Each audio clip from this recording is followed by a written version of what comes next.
Hello, and welcome to the BSA Race and Architecture series. Today's program is Social, Economic, Justice, and Justice Policies. I'm Natasha Spada, AIA, the founder and principal of Studio NA and the 2020 BSA president. Thank you all for joining us today for the BSA's Race and Architecture series aimed at listening, learning, and engaging from Black architects as we educate ourselves of the challenges at hand. So before we start, I wanted to give a few updates on the BSA's EDI initiatives that have taken place or are in the works right now.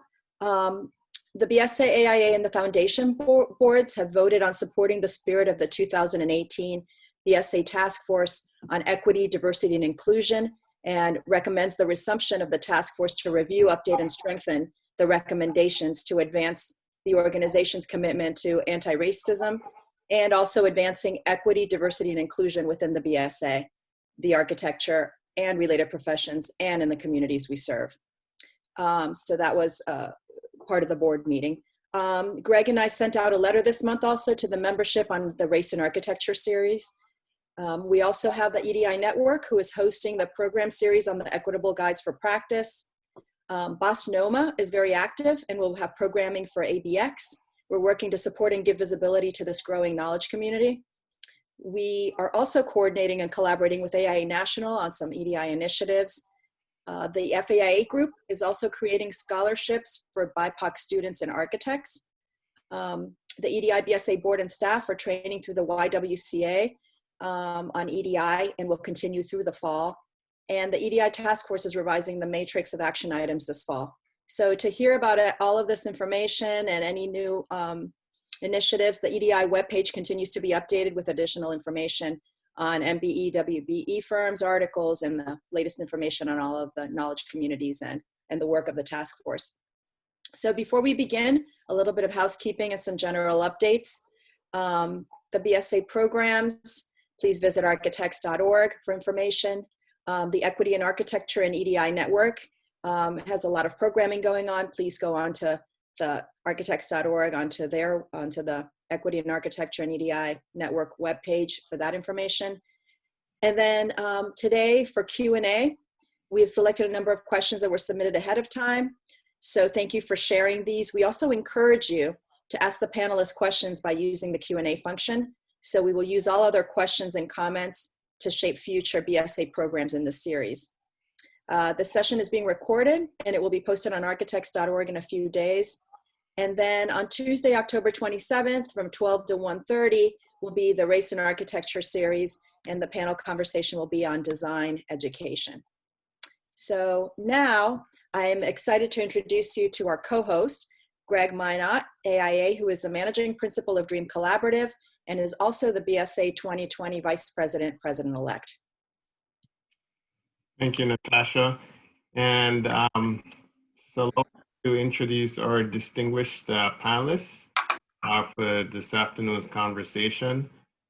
First up, we have Nigel Jacob. Nigel is the co-founder of the Mayor's Office of New Urban Mechanics, a civic innovation incubator and R&D lab within Boston City Hall. Nigel's work is about making urban life better. Next, we have Mayor Sumbul Siddiqui, Mayor of the City of Cambridge, and she's currently serving her second term on the Cambridge City Council and first as Mayor of Cambridge. Next up, we have Kirk Sykes, who is a Managing Director of Accordia Partners, a Boston real estate investment and development company.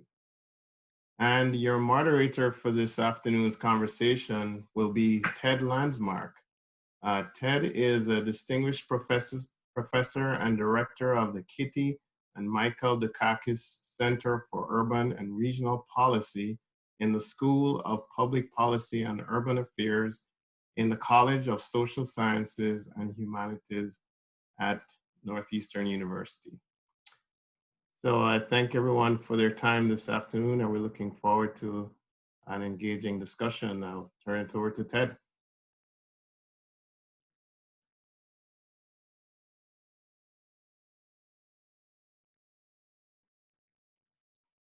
Ted? Ah, I am happy at this moment to turn our conversation over to Nigel, a colleague of mine whose work in data analysis in particular has led to a number of very positive and progressive changes within the city of Boston and how the city operates. So, Nigel, you're on. Thanks so much, Ted. It's great to see you. I hope you're doing well and everyone is doing well. And again, thanks very much to the BSA for having me today. As a non-architect, I'm on shaky footing, but I'll do my best. Again, my name is Nigel Jacob, and I run an organization at City Hall called the Mayor's Office of New Urban Mechanics. New Urban Mechanics is essentially dedicated to changing the way government works. And I think that we bring a number of different lenses to how to do that, how to promote and encourage change. The first is to think in terms of experimentalism, right? So our job is to figure out ways that government can try things, hopefully try and succeed, but also occasionally try things and fail. So the only way that we can make positive change in the world is to try things and to see what works. Secondly, the main way in which this work happens, and certainly the way that we've done it over the years, is to collaborate, to innovate. There are such incredible resources and institutions and community groups and so on in Boston, and in many ways the challenge is to figure out how do we tap the latent energy and passion and quality of thinking that are in all of these different kinds of institutions. And then lastly, one of the things that we try to do is to introduce an ethic of care into local government, and to just find ways to drive local government into becoming a progressive culture of change, so that we can engage in the changes that need to happen in terms of the way the government works and the services that get delivered and the policies that we pursue. In the present discussion, I wanted to mention a few design principles or values really quickly said. The first is, again, like the context for me is that, you know, through the last several months, as we've gone, this city and cities around the world have gone through this experience of racial unrest. I think that has become, in many ways, front and center of everything that we do. So everything is that we do is directed in that direction or towards that end. The first design principle that I would suggest is to design for the margins. I think that for too long, we have not put the people that have been traditionally pushed out or marginalized in society, kind of left them to their own devices, or assume that by there's some sort of trickle down value that accrues to these people. I think that increasingly we need to find a way to focus on the needs of those people that are squarely, or that are very much in the margins. The second is empathic engagement. I think that the ability to engage in real dialogue about the myriad of issues that we face as a society and as a city has become vitally important. You know, our ability to disagree in a non-acrimonious way is such a vital skill, and is often an exercised one. And I think it's something that we need to build that muscle towards. And then lastly, I would say that now especially creativity matters, and especially those professions, including architects, that have creativity at the center of what they do. I think that the ability to engage creatively in whether it's problem solving or thinking about the needs of communities and how to address those is a topic that we should find a way to put at the front of our cues in everything that we do. That's all I had to say. Thanks, Ted. Terrific. Thank you. Mayor Siddiqui. Thank you so much for having me here today. It's great to be here alongside my fellow panelists. So as was mentioned, I'm mayor of Cambridge, Massachusetts, and as mayor, I serve as chair of the city council and chair of the school committee. And in my role as chair, we worked with my colleagues on the city council to really set legislative policies. And so one that comes to mind with this topic is something that we've been working on for many years now. And it's looking like it will be ordained in the next few weeks. And the concept is around an affordable housing overlay. And so I'll get into that in a few, but I wanted to give a little bit of context about Cambridge. When you think about Cambridge, you think MIT, you think Harvard, you think, affluence, and there is that. But when you really look at the city, you'll see that we have residents who are struggling to make rent, who are facing food insecurity, who are in poverty. And so when you think about housing in particular, the city council's goal is really, the number one goal is to build more affordable housing so that more income ranges can live in our city. When rent control ended in 1995, Cambridge lost about 14,000 affordable apartments. And since then, the city's percentage of affordable housing has decreased even further. And if you look and dig deeper into that, you'll see that for example, from 2009 to 2015, single family home prices rose by 76%. And essentially, Cambridge is just increasingly becoming a place where only wealthy people can afford to live. So there's a whole context to that. And when you look at a map, the city was set up and segregated. And as we know, one's zip code can determine health, opportunity, income, life expectancy, and we see that the disparity in the wage gap between Black and white families and residents sets people up for different outcomes.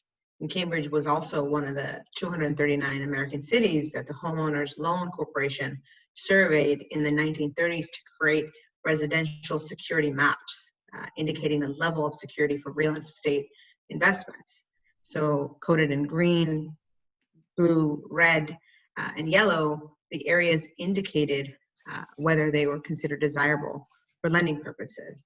And most desirable on the map were green, and least desirable were red. And the areas that were redlined tended to be Black neighborhoods. And these redlining maps enforced racial segregation and urban decay through the United States until the Home Mortgage Disclosure Act of 1975 began to change lending practices. And when you look in Cambridge, the redlining in Cambridge affected the predominantly African American neighborhoods of Riverside and a few others. And redlining's impacts have been significant and play an important role in the Cambridge today. And you'll see on these maps, most of the affordable housing in the city is also in these areas. So that brings me back to this affordable housing overlay, which would essentially make affordable housing more viable and make it easier to build affordable housing in neighborhoods where it's lacking. And the goal of it would be to help affordable housing developers using public funds create new affordable units more quickly, more cost effectively in areas where there are fewer affordable housing options for residents. And in this debate, and I can get into this a little bit later, what's come up is the opponents have claimed that we're going to have these unsightly, this unsightly new housing that's going to be built, and it's going to destroy what a term that's been used a lot, neighborhood character. And so, that has been essentially something that many residents, homeowners, wealthy, mostly white homeowners, have been very worried about. But the proposal is only really allowing a single additional floor of height in residential neighborhoods where the vast majority of buildings are already non-conforming because they were built before present zoning restrictions. So we, a lot of the supporters of the overlay have said our affordable housing developers have this consistent, exemplary record of design that fits nicely into existing neighborhoods. And the overlay language also contains a lot of design guidelines that will assure that. And it also maintains all the city's protections for historical structures. But at the same time, there's a sphere of what these buildings will look like. And I myself grew up in affordable housing in Cambridge. And it's been a very, difficult hearing folks say we don't really want ugly buildings. Essentially has been, I've said, are you, afraid of the building themselves or the people who will be living in affordable housing? And it's been a divisive issue. But I think what's happened as of late, as we've continued through getting this overlay passed, among the conversations about Black lives and systematic justice, we've really been pushing the conversations around increasing affordable housing and this overlay in a way that is really getting to the goal of helping as many families in our city. So I think I've been pleased to see architects call in support of this overlay and saying, recognizing that aesthetics, we know aesthetics are important for some residents who are worried that building additional affording, neighborhoods would change the character of the neighborhood. But really, the affordable housing that is built today is done in a manner that does fit into neighborhoods. And at the end of the day, it is about creating more homes for people. So to me, I don't care what it looks like. It's more homes for people. And so that's been something that has been at the forefront at this term of the policy that we are pushing forward. And I really hope to see it pass. So I'm happy to get into more, but I wanted to set the stage for some of how architecture and design come into policy making. Thank you. Thank you. Kurt, as an architect turned developer, can you offer some comments? Sure. Thank you. Thank you very much for having me. And so first I want to say, I almost had to cancel today because my father passed away this morning. And I debated not joining you. But my father was an educator. He was a professor. He was an artist. And in many ways, the reason I do what I do is because of where he led me.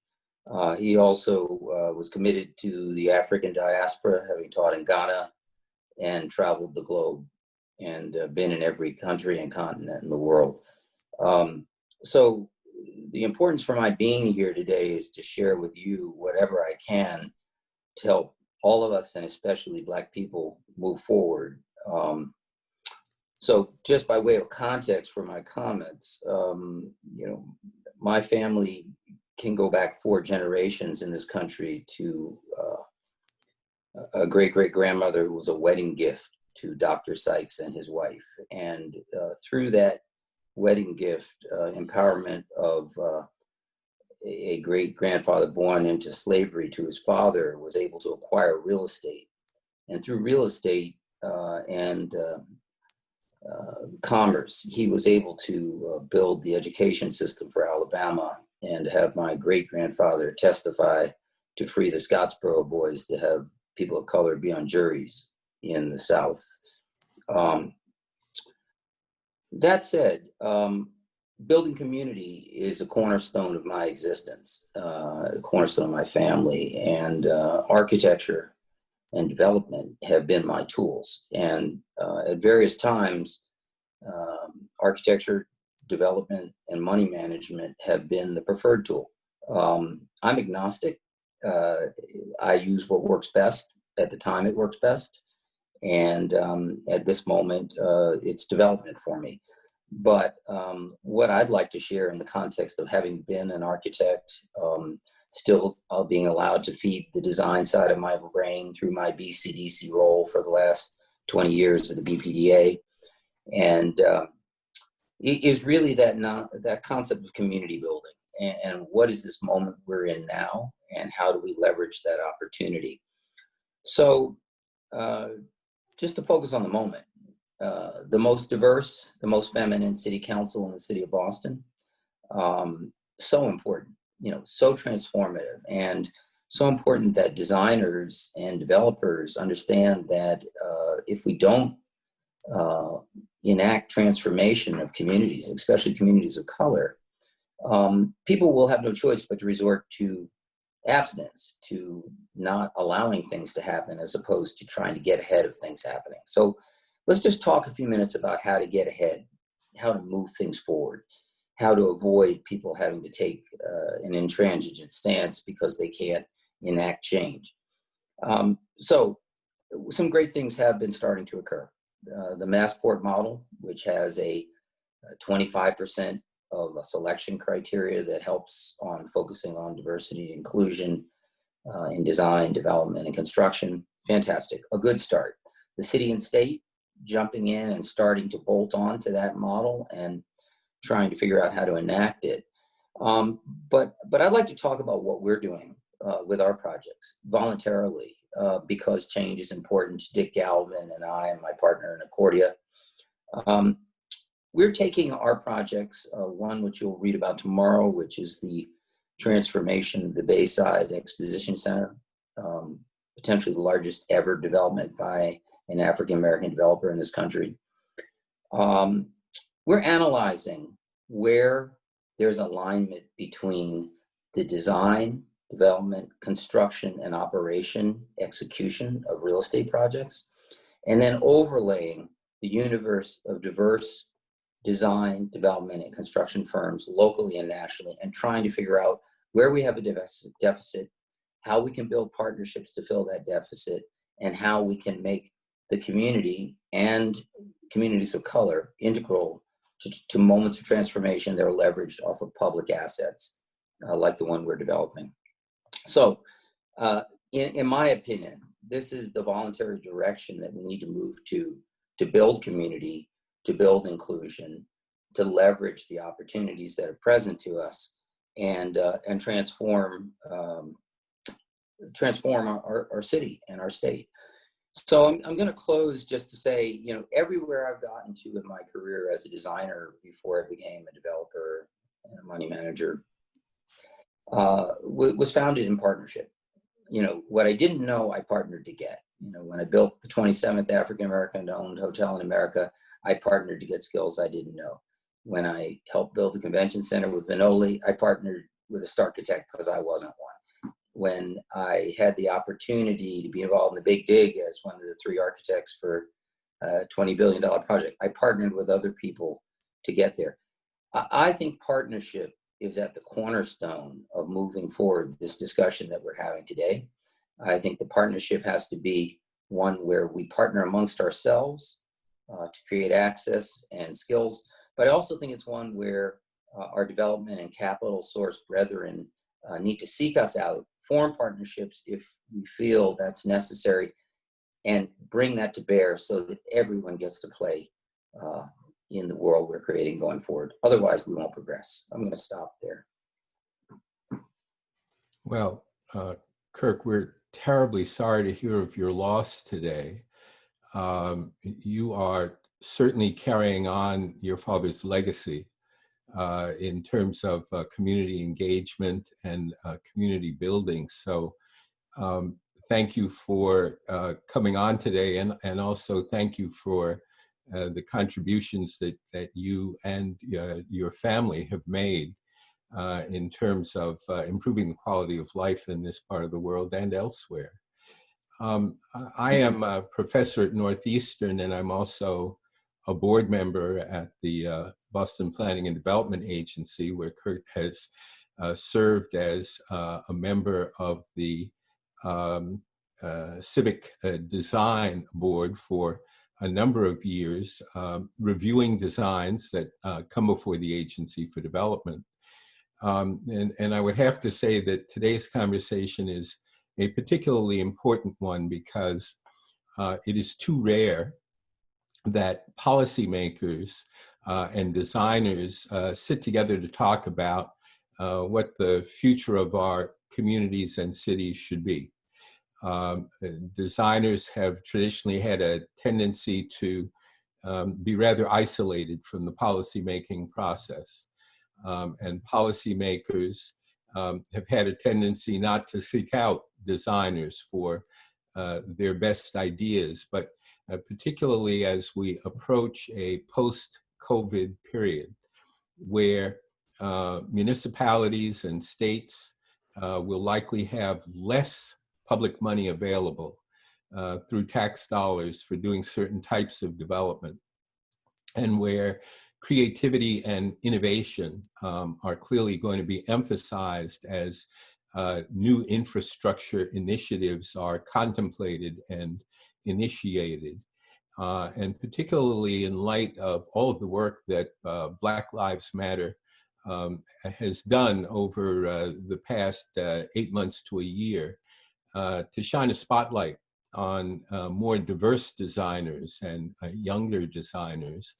All of us are going to have to figure out how we work together to develop not only some new policies that would increase the diversity of the design and building fields, but also to change the very nature of many of our designs.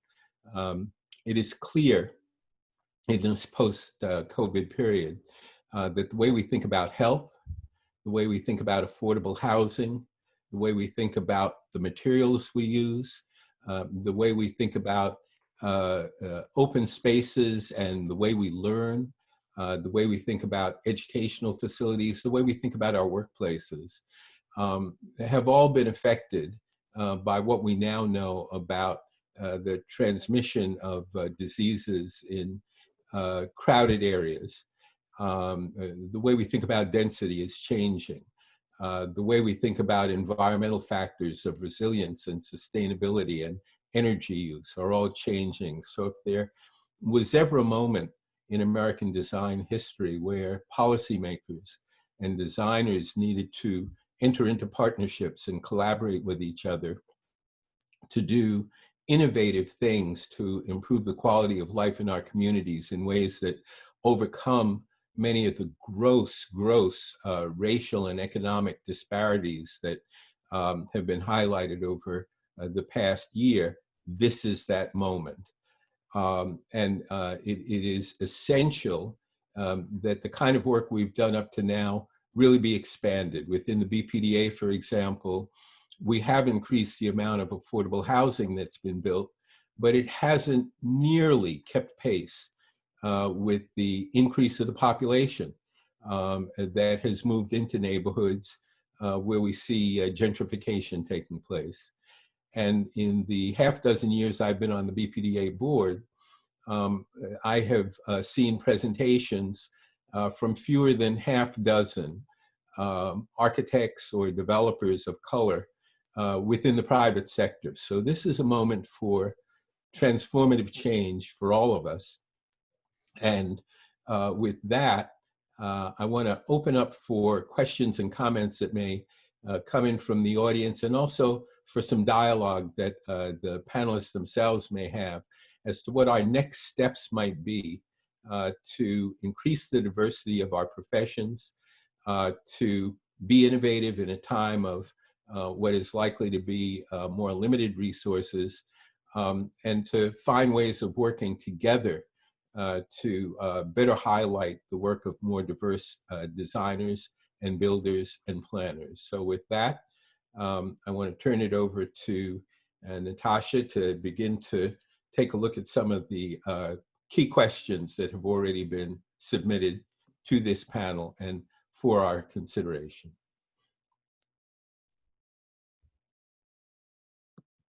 So we haven't received any. I think we're waiting, but please ask some questions, and we will start. We want to make this kind of it's not a town hall meeting, but we'd like to be engaged with all of you who are here today.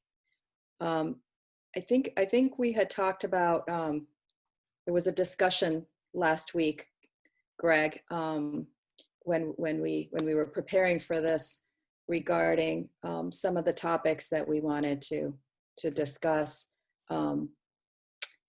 about how we can actually really start changing policy as architects, right? I think in general, we end up coming in late to the game, and we want to be, as architects, we're creative and we're design thinkers. And how do we, for all of you, how do you see architects helping at the beginning of a process and becoming part of the solution and not just coming in later on in the game and just kind of, you know, plugging into something that's already been formulated? And I would like to add to that question by asking Greg and Kurt in particular at the outset, how is it that you came to be engaged with the public agencies that are sending out the RFPs and approving the projects that we now want to see built within our communities? It's always been a question as to how one overcomes that initial barrier and how one really comes to be known by the agencies that are oversighting the projects that are being built. All right. Well, I'll jump in. You know, I think I mentioned in my comments about the value of partnership. Frequently, somebody has engaged in something before you did and has some skill on how to be successful. And I would say, you know, there's sort of the slow crawl to the top, and then there's the slingshot approach. I'm sort of a fan of the slingshot approach. You know, find people who have figured out the public process, engage with them, learn what you have to learn, and then do it yourself. And for example, I would use low-income housing tax credits as a great example of a way for people to enter a pretty high barrier to entry space in an affordable way. And there are a myriad of people who have done this very well. It's a slow slog, but it doesn't require all the capital necessary to be in a decision-making capacity. Many of those communities are communities that are diverse communities. And so why shouldn't that be a launching pad for the next generation of Black and Brown developers to participate? Greg?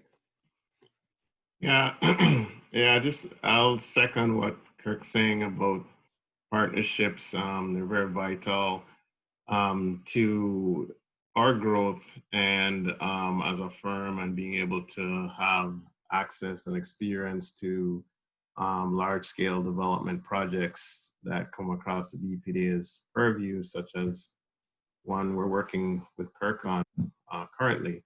But the other thing I'd want to say is that the Boston Society of Architecture and the BPDA also play a large role in creating that kind of access.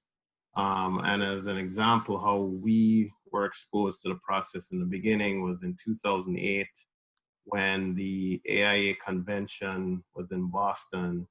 The BPDA and the BSA got together around an ideas competition to redevelop, a paid ideas competition to redevelop a section of Dudley Square at the time. Now it's called Nubian Square. And that created access for us to really engage with agencies, with the community, and be recognized for contributions that ultimately shaped the, you know, the RFP that was issued probably a decade later. And so there's certainly a role for public agency to play in that access and more diverse opportunity to provide that input and ideas. Can I chime in there, Ted? Yeah. Sorry about that. I think one point that I just want to highlight and mix a little bit, something that Greg said. I think that this idea of expanding minds, I think, is vital. And so RFPs come out of people's experiences, right? People write things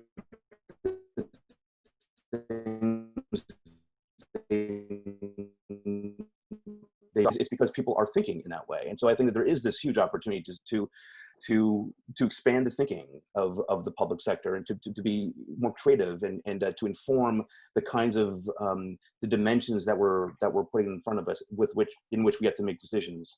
The other thing I'll mention is that at some level we're talking about interinstitutional collaboration, between sort of architecture firms and local government, or the BPDA.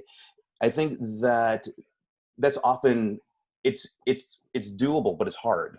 And so what I'm advocating for is, I think there needs to be more direct conversations across these institutional boundaries, so that we can actually begin to explore and discuss what could the collaborations look like. Because sometimes, the ways that we go about it a priori may not be the sweet spot. And so oftentimes just reaching out in a different way to local government to have a more open-ended conversation could be the way to figure out how to make those collaborations work.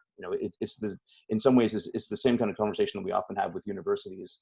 Oftentimes it's not obvious, the best way for local government and universities to work together. But my experience has been that when we can call each other and just get in contact, and then just be open about what our interests are and the directions that we're looking to go in, we can often find those sweet spots. Mayor Siddiqui, as mayor and as a person who's also been involved with education, what are the ways in which you see policymakers reaching out and connecting with local communities, and particularly with young people in those communities who may have no idea of what an architect or a planner or a real estate developer is or does? And how do we increase not only the connectedness between the professions and the communities, but also grow the size of the pool of people who might want to come into these areas? Sure. So, I think when I think about who gets involved, even in local government, who comes to the meetings to share an opinion,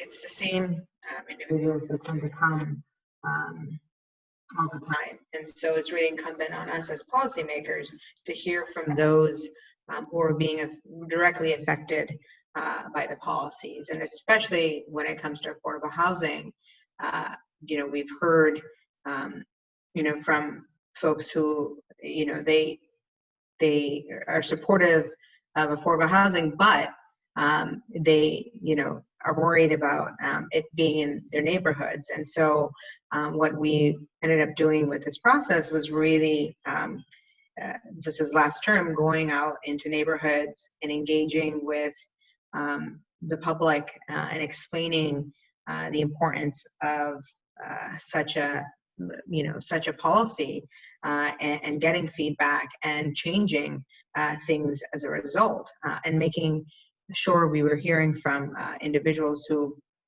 on the onset were very much, they want to stay in the community. They have, family members who want to come back to the community. So what are the different opportunities that exist for that to happen? And I think what I was really pleased about was that when we were having these conversations, we'd have our planner, we'd have folks from the architect community. We had drawings, we had pictures of what this policy would look like. So it really did involve getting very much going into the community and not just legislating from a chamber. So in any of the work that we do, it's really about engaging community members and getting involved early in the process. I have a quick question, Ted, that I'm seeing in the chat also, is what are some avenues that we as designers have in getting engaged with policy? So you're mentioning community, Mayor Siddiqui, but how do we help create more equitable communities as designers? And are there other people that are not traditionally that have a seat at the table? And how do you broaden decision making to make it more inclusive? Well, I'll start by saying that by and large, those of us who are people of color who've been involved in this process start from a foundation where we are perceived to be outsiders rather than insiders. And that perception means that things we have to say are often not treated credibly, as though we really have an understanding of all the complexities of the design and building processes. And one thing we've encouraged folks to do significantly is to start as designers to become more directly involved with policymaking bodies. That means sitting on school committee boards. It means attending community meetings and speaking up. It means using your designs in a community meeting to come forward just as a member of the community and to articulate in ways that are viewed as credible and based on your expertise, alternative approaches to traditional designs. We're seeing that, for example, in and around Nubian Square right now, around the likely redesign of some of the streetscape, as community people have come forward to stress their need to live in a community that is green and resilient and sustainable in the face of traffic planners who initially designed something that really only facilitated faster traffic flow. So we need to, as designers, step forward and to be in those places where design decisions are being discussed publicly, so that there's a level of credibility that's developed around our expertise and around what we know, in a way wherein the agencies and the policymakers then begin to turn to us because they recognize that we know very often a lot more than many of the professional transportation or other planners may know. And I think other people on this panel may have their own perspectives on that. Yeah, I'd like to add on to that. In addition to the role that Greg is playing with us on our Bayside project, we're also redeveloping part of the Boston State Hospital campus. And as you know, or maybe don't, since that was decommissioned in the 80s, economic development was part of the underlying goal of that site that could transform a predominantly Black and brown community. The reason I bring that out is to say that I think we have to play at the top, the bottom, and the middle of the food chain. And so if I just did mega projects, then I would miss the opportunity to influence communities like the one we're abutting with our campus project. That's very much a place where architecture can transform emerging domestic markets. I think there's an opportunity for architects to weigh in with a vision of an inclusive place that invites community in, that is worthy and desirable of everyone's attention, but also beneficial to those who haven't received that attention. And I will say on the campus project that Dream and Stantec and Proverb all played a role in a vision of something that's amazing and unique in a national model. So again, it's back to partnership, but it's also about bringing the skills and visioning that all of you have to transforming places that people have yet to vision and imagine to be different than they are. There's a related question also, Kirk, that's for you and probably for Mayor Siddiqui, about affordable housing and how it fits into larger developments. So are you typically including the number of affordable units required by the city, or are there ways to go above and beyond? Obviously there are, and still make the financing work. Are there ways to design programming or mixed use? How can you increase the percentage of affordable units?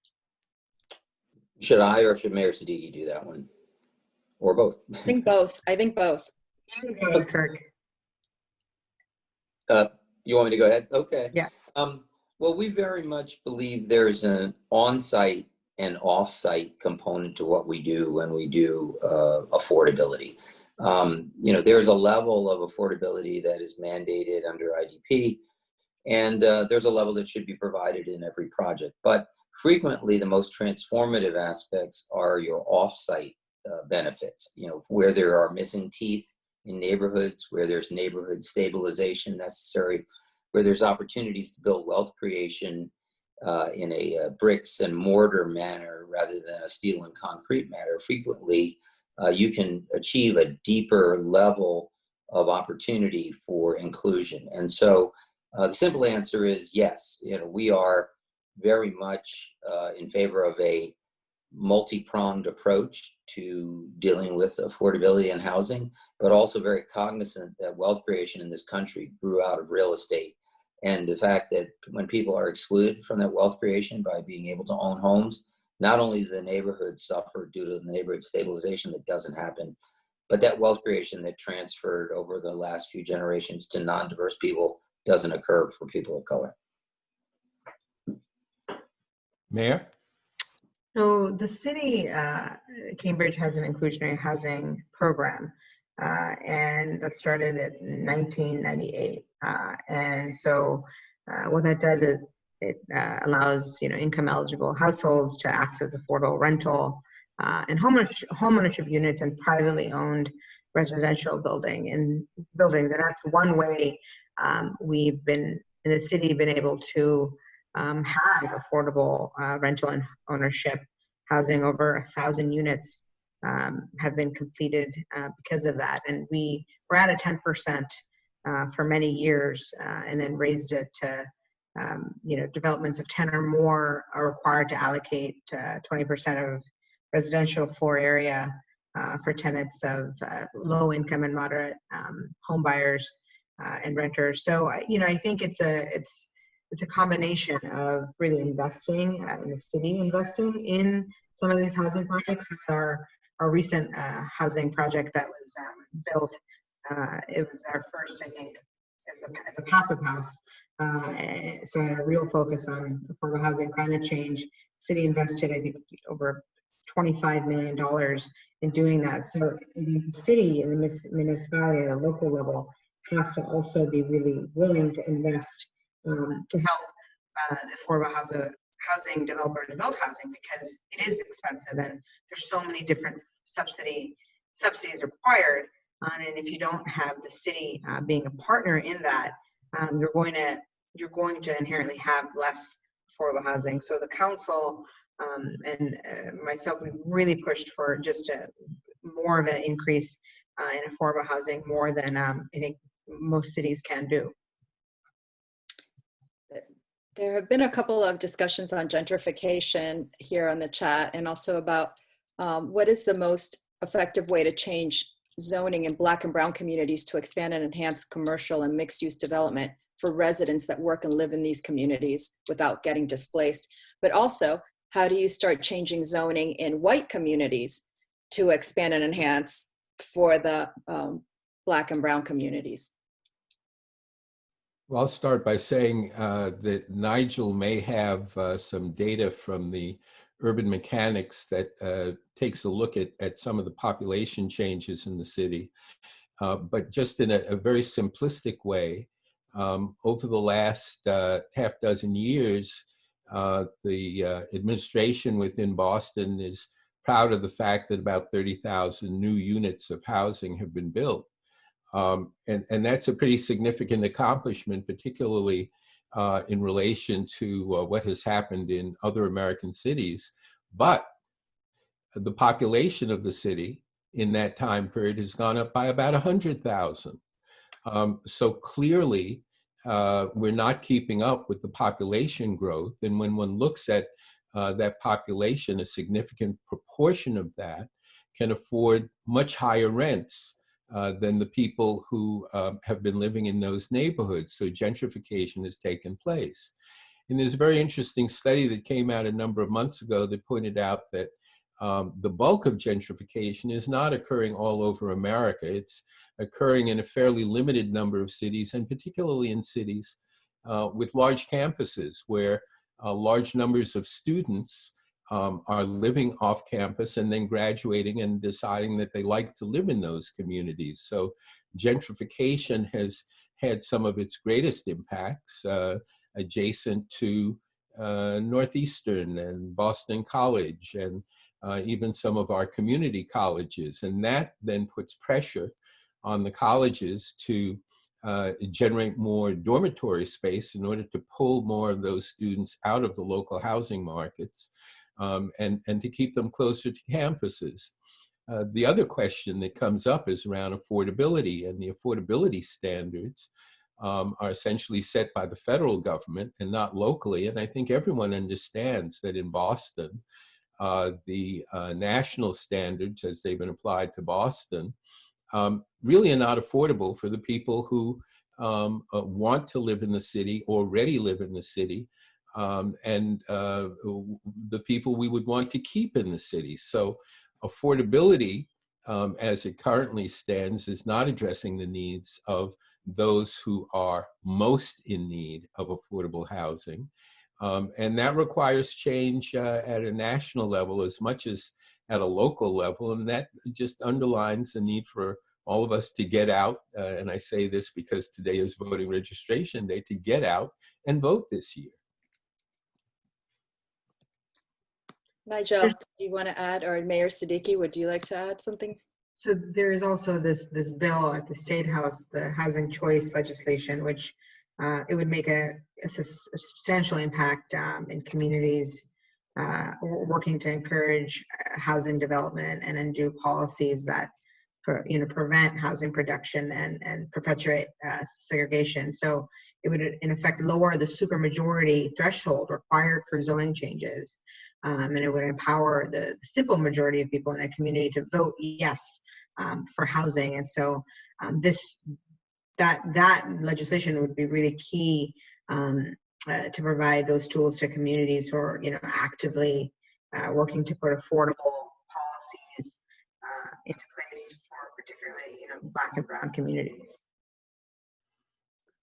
One small point on the data. Actually, I would direct people to check out the research division at the BPDA. Dr. Alvaro Lima has been doing some amazing research over the last year on sort of changing demography in the city.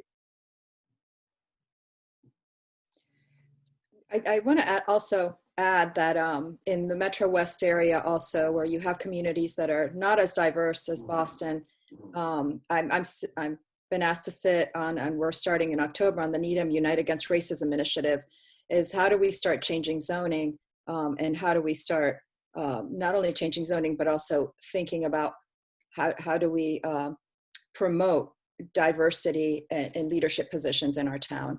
And I think that, so it's critical for architects who are asking in the chat, how do they get involved? No matter where you live, I think that it's imperative that we have architects sitting on all of these boards. I sit on the Needham's Permanent Public Planning Committee, and I've said this before, I'm the only woman, I'm the only architect, and I'm the only minority.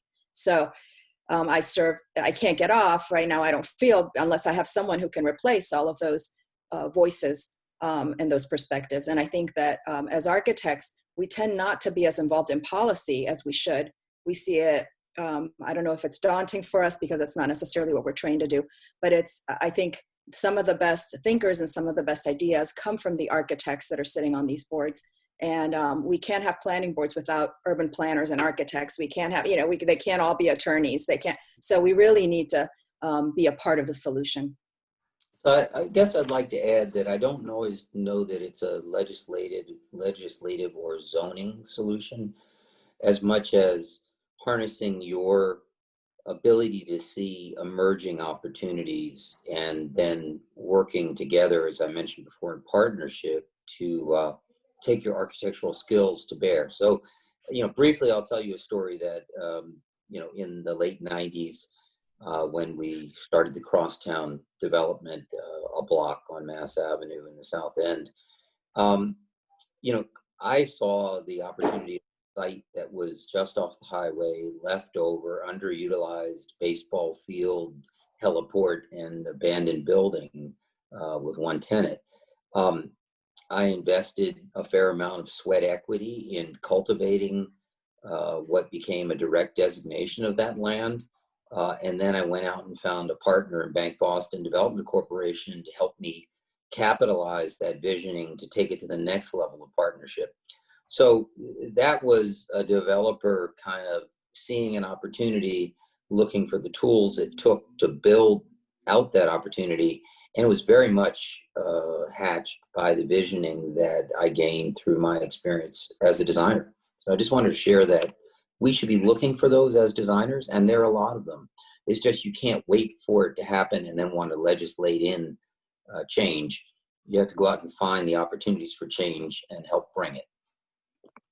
I had one thought there on younger architects. I think increasingly you're seeing lots of fellowships offered by both government and universities and by foundations to get architects and designers working for stints in government. So that's although that's not the majority of architects, obviously, but it's for the younger folks. But I think it's an interesting way to get in on the ground floor to see how the proverbial sausage is made. And I think, Kirk, you bring up a good point, is that we're used to having to create opportunities for ourselves, right? Rather than jump on opportunities that exist. And that's something that comes from having to kind of fight for your position, right? And your voice. And so I think that's something that really the younger generations really need to hear, is that you can't wait for things to happen. If you want change or if you want to be involved, you have to create your own opportunities. And so I think that's a very important message. And I'll just reinforce that by saying that as I traveled around the country and met a number of architects who are really successful, the people at some of the firms that started small and grew large, the thing that we don't deal with enough in design school is the fact that design is very important in and of itself, but what architects really are is entrepreneurs. Architects and designers are business people and entrepreneurs who have to know how to market and be in the place where designs are being considered and written about. Architects need to do the writing that shows up in local publications that talks about how the design environment can be improved. Architects need to be the ones who are called on to be quoted in the local newspaper, not only in the national press when there's an issue of resilience or sustainability or energy use or building height. And it's very rare that we see an architect quoted in the media around issues that affect design and building.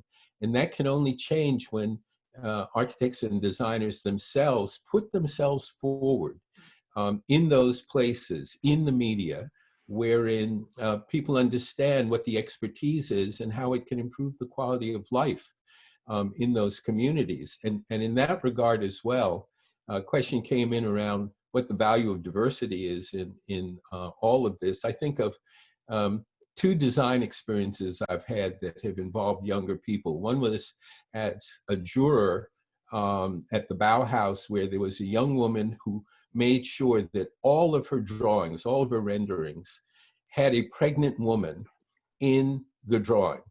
And people asked her, why have you done that? And she said, well, you know, half the world is made up of women. And yet most designs don't begin to take into consideration the needs of a pregnant woman. And if you do that, then you've pretty much covered everyone else. And then I was also involved with a project with the BSA where we had young people designing and redesigning downtown.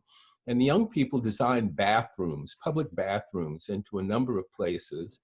And they pointed out that if you're a teenager, part of the reason you don't go into downtown is that you know that there's no place to go to the bathroom if you need to.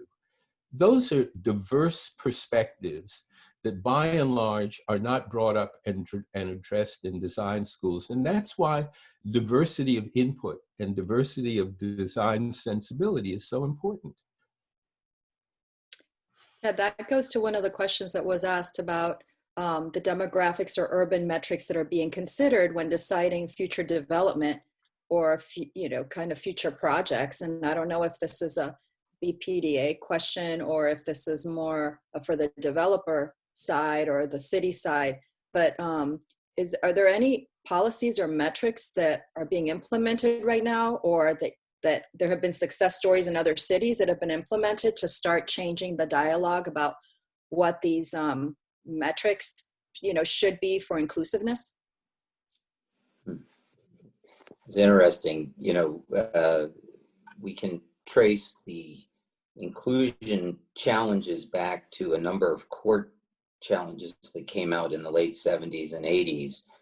And for a long time, it put municipalities on their heels because anytime there was a desire to be more aggressive about being more inclusive, there was potential challenge and obstruction on the basis of reverse discrimination, which is quite interesting.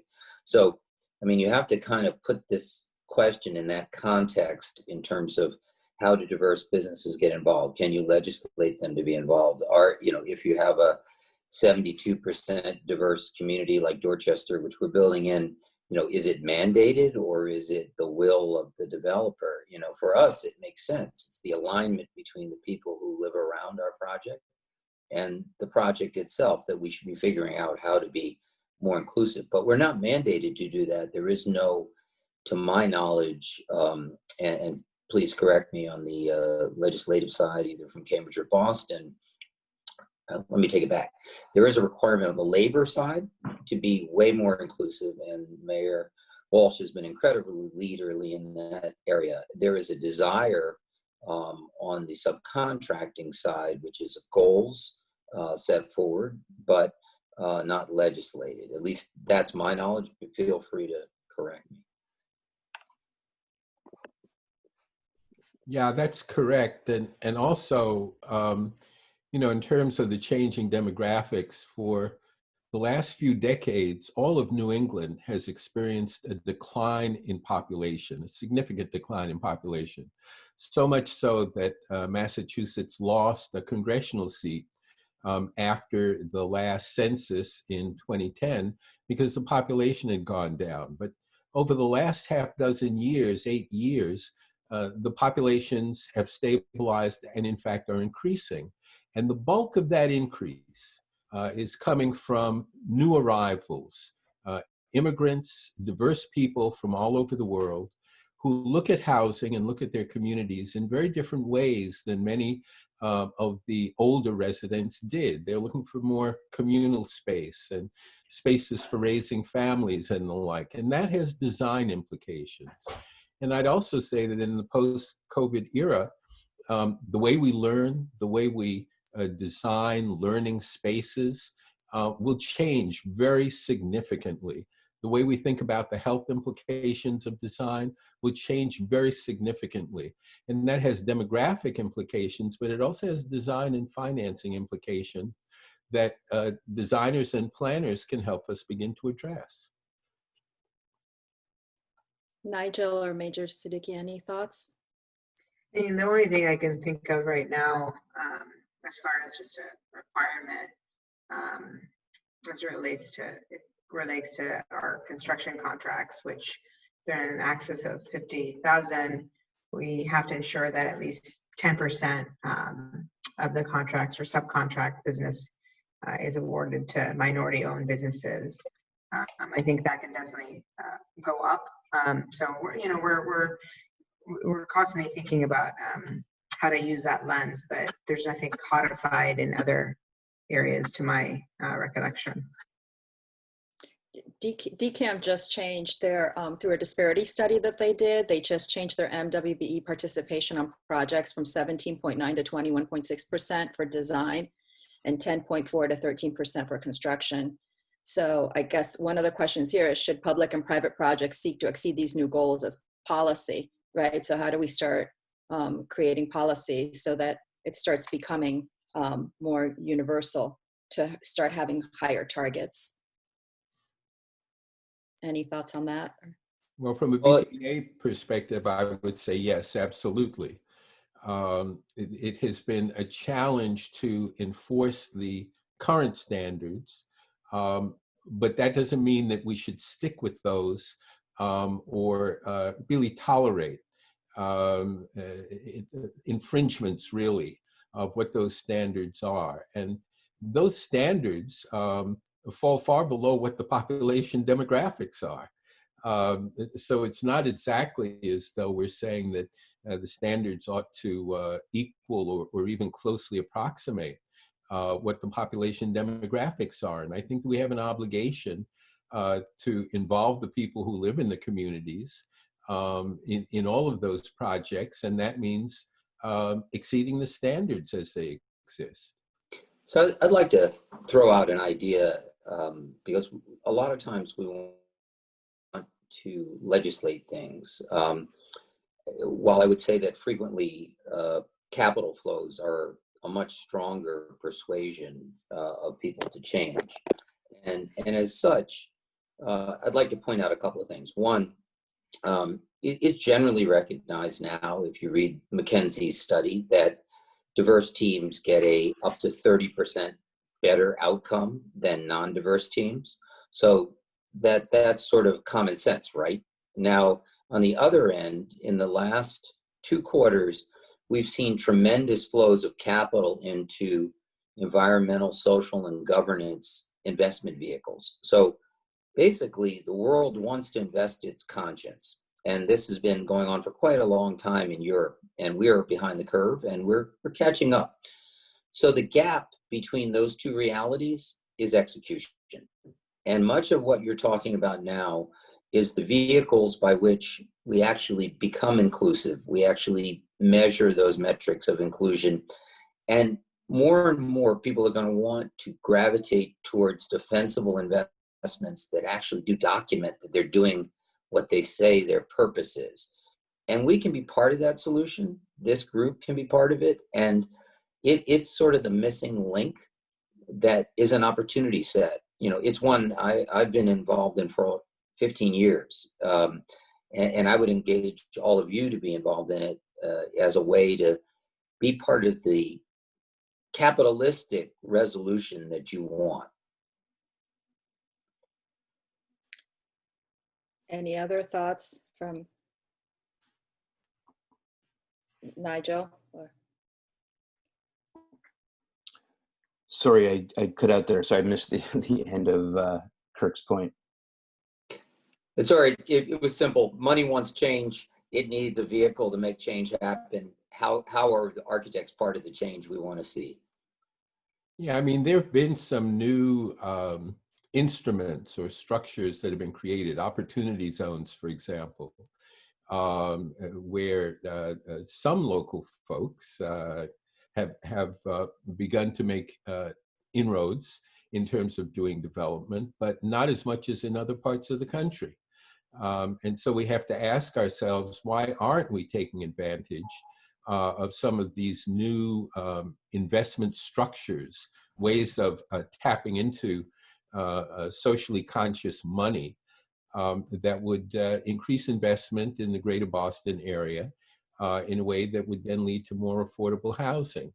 I note that another question came in, which is related around how we do development in a way that avoids gentrification. And in all the studies I've seen to date, I haven't found a city that has been able to avoid gentrification under the circumstances that we face now, which is to say that the demand for housing is greater than the available supply. As long as demand exceeds supply, prices will go up. And as they do, those prices and rent levels become more affordable, more unaffordable for the people who live there. And that's the essence of gentrification. Rent control in Cambridge and even further back in Boston was one way of stemming that, but rent control is gone at this point. And unless we get a local rule that enables us to put rent control back in place, gentrification will continue. And it is very interesting that one of the side effects of COVID has been that rents have stabilized. And that's because the demand for certain types of housing has either stabilized or gone down. And some landlords have then lowered their rents or created more incentives for people to move into current rent structures. But I have yet to see an American city that's been able to overcome gentrification as long as the demand exceeds the supply. And on that point, I think the city has said, what else can we be doing, right? And so we have to look at our city-owned property in conjunction. We have to work with our universities. If they're building, a commercial, lab or their research space, we have to make sure that whatever they're building has a component of housing for their own grad students. We have to think about the role that the universities really have played in Cambridge. They've land banked for years. They're sitting on property that they're waiting to do things on, and we've asked in the last few years, you're not doing anything with this triple decker.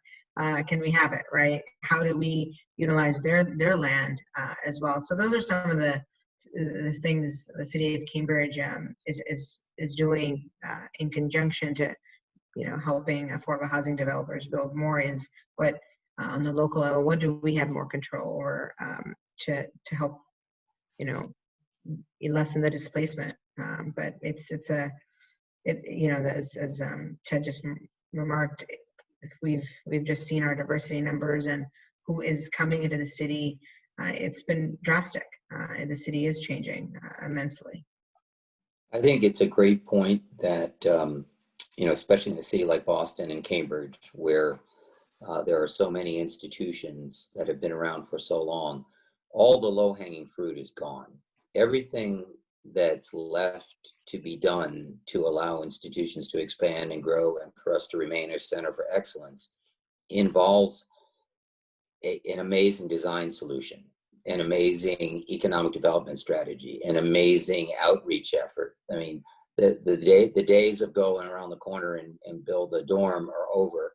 So it's a great point of entry for designers to come help solve the challenges of interfacing with communities. So as gentrification, especially institutional gentrification, happens, it includes the things that help uplift the community or that the community values as well as what the institution values. One other question is your perspective on structural obstacles to race diversity and inclusion in architecture and construction and development. What exists and how can we create a more diverse future? I would like for Kurt in particular to speak to the lack of diversity in commercial real estate development firms. I don't think I've ever seen a person of color, and I've rarely seen a woman come before the BPDA board as part of a commercial development team. I see that within community development corporations, which are developing a very large percentage of the affordable housing within this region. And they have a real struggle to assemble the packages that they assemble to do the phenomenal work that they do. But within the real estate industry itself, the commercial real estate industry, there are almost no women and no people of color. And that's a function of the attitudes of the principals of those firms. There are people coming out of colleges and people coming out of ULI programs and elsewhere who have an interest in getting into those fields. And they're simply not being given the opportunities to do so. And until we in the public sector at the agency level and then communities themselves pressure the private sector to open those internships and those jobs for entering people, it's not clear that those commercial firms are going to change. And I think that kind of pressure is appropriate because it shows up not only in the commercial firms, it shows up in finance, it shows up in banking, it shows up in the appraisal industry, it shows up in the planning firms. And to my mind, because I'm an educator, I keep emphasizing that we need to find the pathways, not only for development, but also for green jobs and the kind of work that is imminent as we deal with climate change. We need to find the pathways through our schools into those firms, through work study arrangements, through internships, and through a variety of other means that get more of the diverse people in our communities into those larger firms. Yeah, I think you're spot on. And, you know, Ted is absolutely correct. I mean, it has been an incredibly exclusive industry, partially due to where it was born. People of color did not participate in the GI Bill. People of color's communities were redlined. People of color could not get loans. And as a result, the skill set in real estate was muted by discrimination. And so that's how it all began. And where it has ended up in this century is that it's an incredibly, kind of inwardly focused organization where, you're more likely to hire your nephew than to go look to Wharton for a person of color. And that's very unfortunate. So we've tried to address some of that. I am the previous chair of Real Estate Executive Council. My wife, Tammy Jones, is the current chair. And we have created an ecosystem of delivery into the real estate space, which starts in high school, goes to college, and follows into postgraduate. And I'll send the article to Natasha to share with all of you. That was in ULI magazine that followed on our white paper on this. But it is an attempt to deconstruct those barriers so that we have an inclusive strategy. This summer alone, we had 140 young people of color at Cornell, University of Miami, and MIT. We're now upwards of 500 kids in the last few years that we've exposed to real estate. This is a space that many people knew nothing about, never were exposed to, didn't have an uncle to bring them in. And so we're starting young, but we can't say that's the answer. We have to actually approach it at every level of getting people in seats in the firms that Ted speaks to need to be more inclusive. I would like just double down on what Kirk just said there, especially about young people. I think that in Boston, there's lots of opportunities here, but mentorship opportunities in architecture and design are often hard to come by. And so developing pathways, I know a number of different organizations try to do good, are doing good work in this vein about trying to establish those sort of high school to career pathways. But I think that is also another place where the architecture community and design community could get directly involved, is being a little more aggressive in making those mentorship opportunities available to young people of color especially. I also think it's important to celebrate both the availability and the success of the emerging diverse group of professionals and entrepreneurs who have come out of school in recent years and are demonstrating the skill sets that enable all of us to then say, oh, you can't continue to say no one's available. And to that extent, I think publications such as the Boston Business Journal, which has highlighted the work of younger entrepreneurs and business people of color, has been really helpful, because it enables everyone to see that there is talent out there, and that there is talent that can either continue on its own or be brought into the larger firms to bring skill sets that many of those firms just don't have at this moment. There's actually the chat about that same question. So, and for some advice. So as emerging professionals of color, some in my network are experiencing an increased level of recruitment during this time, like efforts to diversify personnel. So any general advice on what type of positions leverage the most impact for our communities or to what to look for when reviewing design planning development firms? The first thing I would say, and then I'll defer to the architects in firms here, but the first thing I would say is that you absolutely must network with each other in order to form the strongest possible networked bonds, so that as the negative things that inevitably happen in those firms begin to take place, you have a support system. You can speak to the lawyers who are involved in this field. You can speak to the financial people, and you can speak to each other as designers about what's going on, and whether it's a function of race or whether it's just a function of the kind of dog-eat-dog environment that design can be. It's absolutely essential that people collaborate and work with each other, because it's that networking that helps build career ladders. As an architect, I can say that I've been involved this year with Boss Noma, watching all of these emerging professionals kind of pool together and talk about a lot of these issues.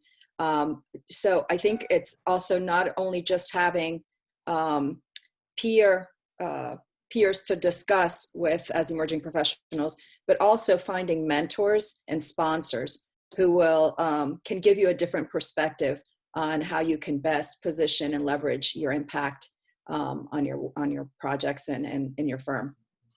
And I also think that the BSA itself can be an important networking foundation for bringing together not only architects and landscape architects and interior designers, but bringing in lawyers and people involved with real estate finance and people who are involved in real estate marketing and the like.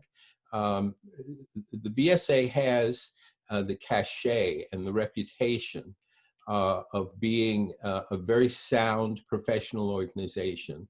And to the extent that the folks recognize and use that networking capability, I think we'll see growth in the numbers of diverse professionals in these fields.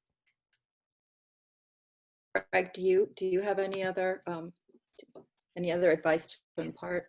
Yeah, so EPNet, Emerging Professional Network, they host this series, I guess once a year. I think it's once a year, where they are able to make inroads into firms and have a group of young professionals come and listen to the firms make a presentation and ask questions of them. In a sense, interviewing the firms almost. We've done a few of those as well in our firm, just to give folks insights into what we're doing and for them to kind of figure. And then, of course, we're able to ask them, they're able to ask us general questions about shaping their career, and we can give them some advice, some practical tips and wisdom that way. So I would just encourage young folks to that are interested in that to get involved in the BSA and be, find out how to become part of that EP network. It's really important. But I like what Ted just said, in that we can also expand that access to firms, to not just architectural firms, but to development firms, law firms, other professionals. That would be a benefit to the membership as well. And one last question here was, is there a way to put pressure on firms or institutions to advance minorities within the ranks of their firms? And so that there's leadership opportunities. And I think in the architectural community, I feel, and in looking at our consultants, we've been partnering, as Greg has, with other firms for specific projects. And I always look at the demographics of these firms to see if that's something that we would fit into. And I think it's very important for firms to have a good look at their leadership and at the people that they're moving up and that they're mentoring and sponsoring, to see what kind of a firm and what kind of culture they want in the future. But all of the, the firms that I've been talking to have all been kind of looking at the composition of other firms for opportunities and to see if it's something that makes sense for them to want to be a part of. So let me talk to the pressure side. As the people who are making the decisions and making the investments, we are explicit in our request that everyone state to us how their execution team is inclusive at the highest levels and throughout the whole spectrum of their institutions in terms of people of color and women. And if we don't ask that question doesn't get answered. And if people answer that question without clarity and certainty, I'm very clear at letting them be certain and letting them know that I'm very serious about it. So I think it's 1:25. I think we need to start wrapping up. Any last final comments from the panelists? Thank you so much again for participating today. Thank you. I'll just say that the outside pressure that has been raised on public agencies is very helpful for those of us who are inside those agencies in creating pressure, in effect, to hold ourselves accountable in ways that we haven't always seen in the past. And participation in those kinds of advocacy activities needs to continue. This is a moment that this country hasn't seen in decades, and we don't want to see it go to waste. Thank you for letting me celebrate my father's memory with all of you and to move his work forward. Take care. We are so sorry for your loss, and thank you for making time for us and for our, the BSA community to, on such a difficult day. So we really appreciate your time and all of your comments, and all of you as well. I just wanted to mention again that the Race and Architecture series is continuing. As you can see, it's a very important conversation. And the next one is on October 27th from 12 to 1:30, and it will be on the panel discussion on design education. And also, again, I want to thank you all for joining us, and please share your feedback at bsa@architects.org. Please join me in thanking Ted Landsmark, Mayor Siddiqui, Kurt Sykes, and Nigel Jacob, and Greg Minot for joining us today. Social and economic justice is a very important topic, and that many of us will be discussing for a while, and this is just the start of this conversation. Please get involved with the BSA. We have the EDI task force. We have many knowledge communities. There's a lot going on. We want everyone to be a part of it. We hope you can join us again on October 27th. And thank you and have a great afternoon.